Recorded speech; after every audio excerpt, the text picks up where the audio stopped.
Hi everyone, welcome to Renshi Ranks. Today I do look a little bit different. That is because I am ranking the top 10 dog breeds that I would not own. On my stream I get asked a lot of times what I do for work, how I earn money, etc.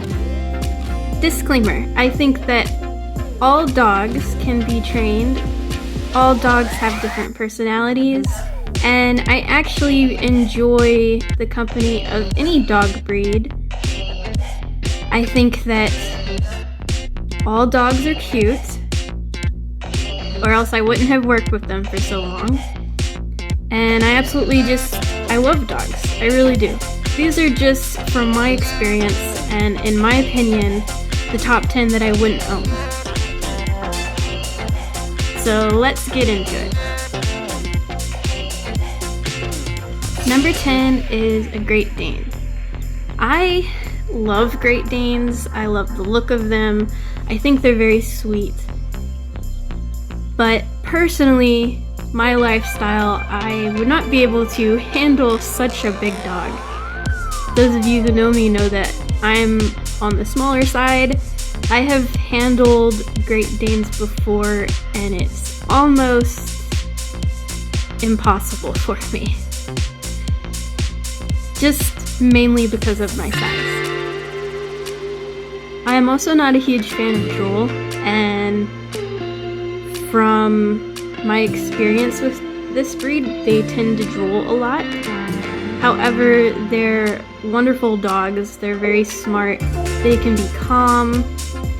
I really do love this breed, but for me, I couldn't possibly own one. The pug is number 9 on the list, and I know people love this breed. It's a very popular breed.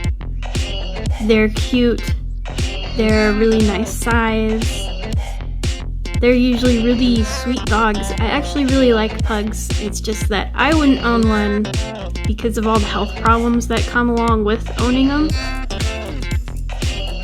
Sure, you could take care of them, and every dog is different. Seems like this breed is more prone to stuff like really bad ear infections and eye issues, some skin issues. However, if somebody came to me with a little pug that had nowhere to go, I would probably take him home. I have also seen this breed live forever. Kind of like a Chihuahua. I've seen some really old pugs. The weird thing is, in my work experience, I've seen little bitty puppy pugs and extremely old pugs. I've really never seen a pug in between.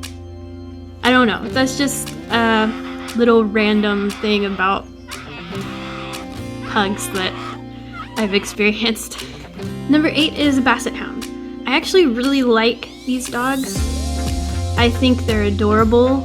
I think that they can be really smart. They're more laid back. I like spending time with this breed, actually. It's just that every time I work with one, it seems like they're really sick. There's tons of health problems with these dogs. They tend to either always have a skin issue, really bad ear problems. They seem, just in my opinion, they seem a little bit more prone to getting diseases like cancer and, bone issues. Once again, if there was a little Basset Hound that had nowhere to go, I would definitely try to bring him in and take care of him.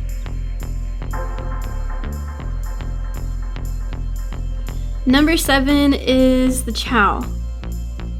I haven't worked with as many Chows as I have other breeds, but when I have worked with them, they are usually never happy. I'm not sure why that is, but it's kind of like they don't want to be touched.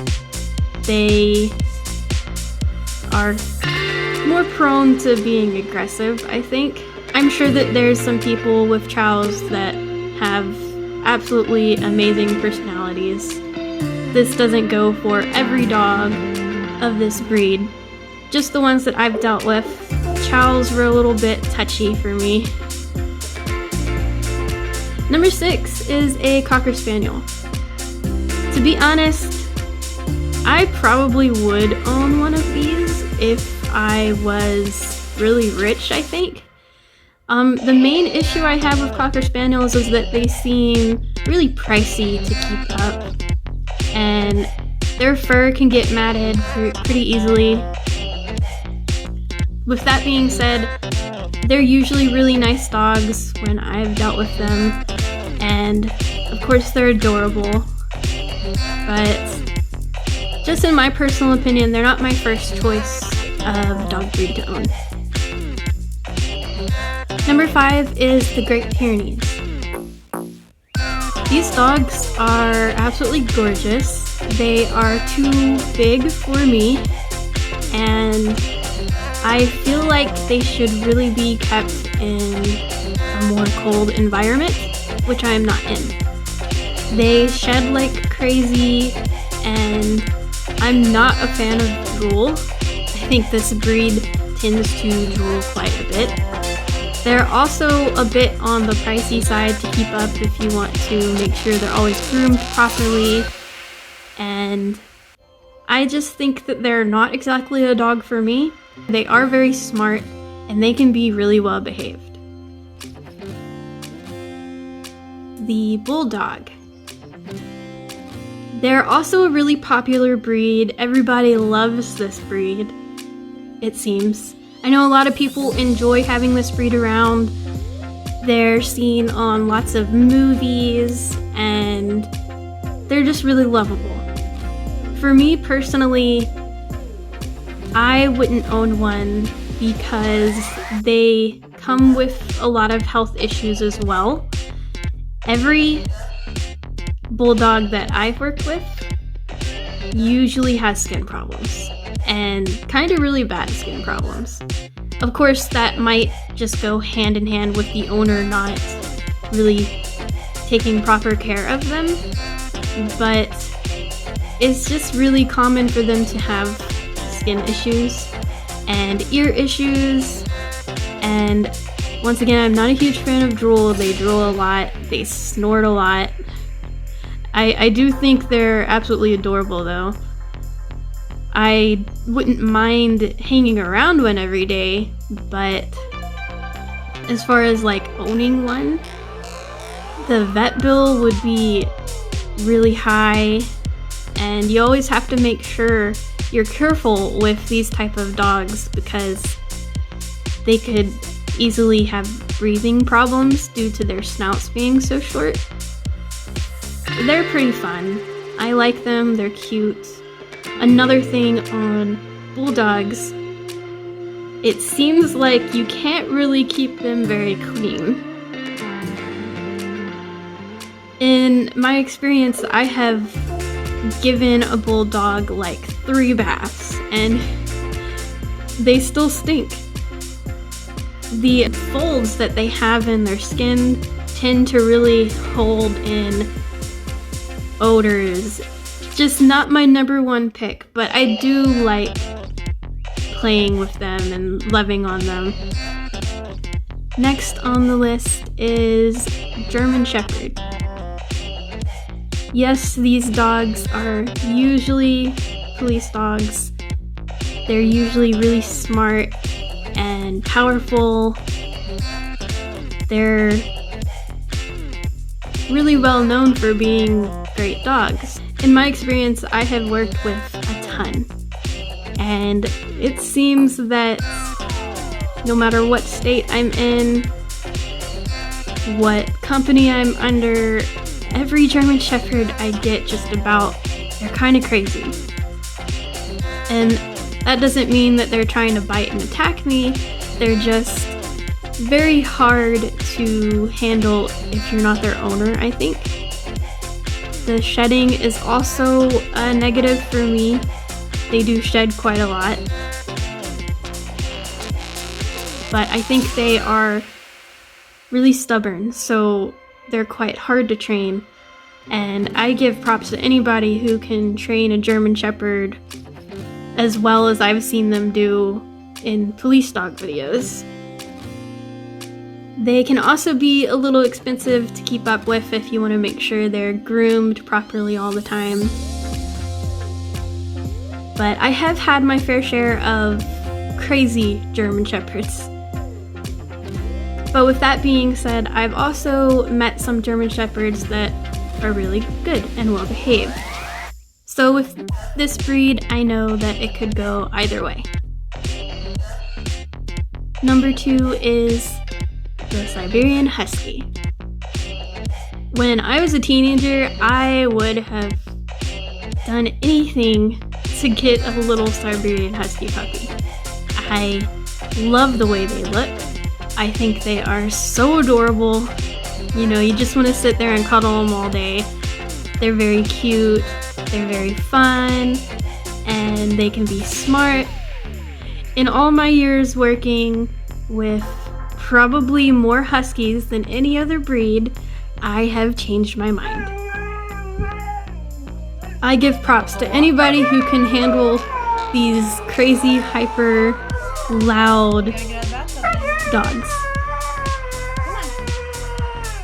I also believe that this breed should try to stay in a cooler area because their fur is so thick. They're more suited for colder temperatures. They are very visually appealing. They're beautiful dogs. It's just that I don't think I can handle their crazy temperament. Different from the German Shepherds, having some well-behaved German Shepherds, I have not really had as many well-behaved Huskies as I have German Shepherds. 9 out of 10 Huskies are going to be really hyper and a little bit too crazy for me to try to handle in everyday life.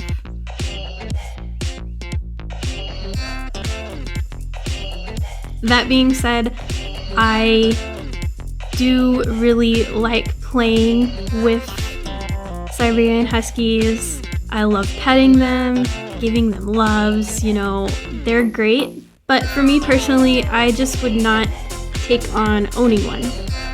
And the number 1 dog breed that I would not own is Heelers.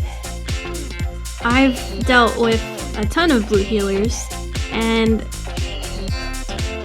I just have never really experienced a nice one. I'm not saying that if you own a blue Heeler that it's a bad dog.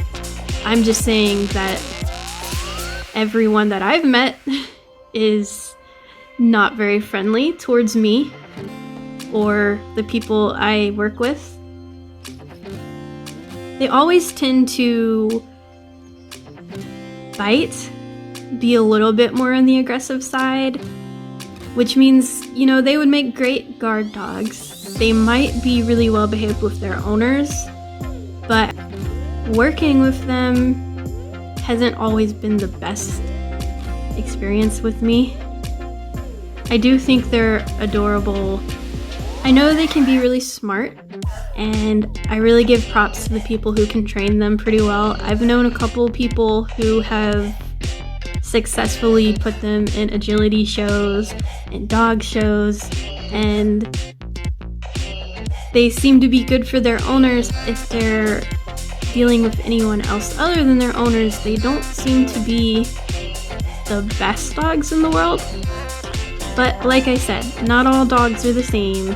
Every dog has a different personality, and if somebody had a little Heeler puppy that needed somewhere to go, I would try my best to help them out. I do love dogs. I hope you guys enjoyed this video. Feel free to subscribe and see what I'm ranking next time. Thanks for watching.